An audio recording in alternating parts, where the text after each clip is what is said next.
ng pinagsanib na puwersa ng PDEA Child, South Cotabato Police Provincial Drug Enforcement Unit at Coronadal City Police Station ang tinatayang 102,000 halaga ng hinihinalang shabu matapos ang isinagawang buy-bust operation na nauwi sa enkwentro sa Purok Punta, Barrio, Barangay Mabini, Coronadal, South Cotabato.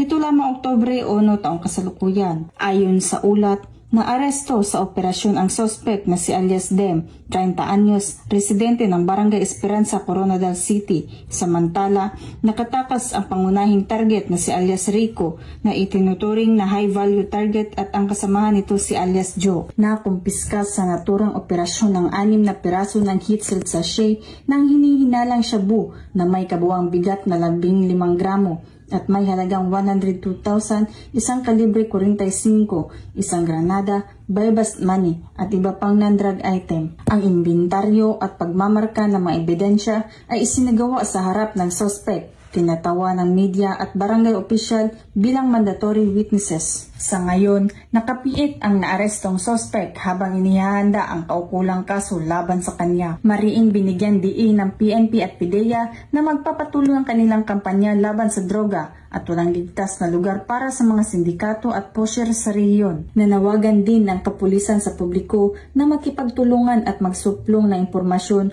upang tuluyang masugpo ang salot na illegal na droga sa ilalim ng bagong Pilipinas.